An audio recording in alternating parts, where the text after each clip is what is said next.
परमेश्वर का चेलों के साथ अंतिम भोज अखमीरी रोटी के पर्व के पहले दिन, जिसमें वे फसह का बलिदान करते थे, उसके चेलों ने उससे पूछा, तू क्या चाहता है कि हम जाकर तेरे लिए फसह खाने की तैयारी करें? उसने अपने चेलों में से दो को यह कहकर भेजा, नगर में जाओ और एक मनुष्य जल का घड़ा उठाए हुए तुम्हें मिलेगा, उसके पीछे हो लेना। और वह जिस घर में जाए, उस घर के स्वामी से कहना, गुरु कहता है कि मेरी पाहुनशाला, जिसमें मैं अपने चेलों के साथ फसह खाऊं, कहाँ है? वह तुम्हें एक सजी सजाई और तैयार की हुई बड़ी अटारी दिखा देगा। वहां हमारे लिए तैयारी करो। तब चेले निकलकर नगर में आए और जैसा उसने उनसे कहा था वैसा ही पाया और फसह तैयार किया।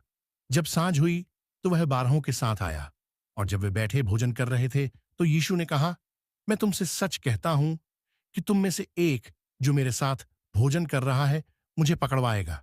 उन पर उदासी छा गई और वे एक एक करके उससे कहने लगे, क्या वह मैं हूं? उसने उनसे कहा, वह बारहों में से एक है जो मेरे साथ थाली में हाथ डालता है, क्योंकि मनुष्य का पुत्र तो जैसा उसके विषय में लिखा है वैसे ही जाता है, परंतु उस मनुष्य पर हाय जिसके द्वारा मनुष्य का पुत्र पकड़वाया जाता है।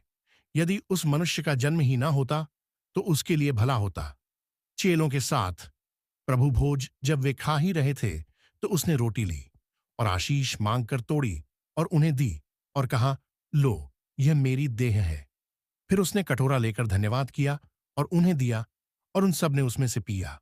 और उसने उनसे कहा, यह वाचा का मेरा वह लहू है जो बहुतों के लिए बहाया जाता है। मैं तुमसे सच कहता हूं कि दाख का रस उस दिन तक फिर कभी न पीऊंगा, जब तक परमेश्वर के राज्य में नया न पीऊं। फिर वे भजन गाकर बाहर जैतून के पहाड़ पर गए। यह परमेश्वर के पुत्र का आखिरी भोज था।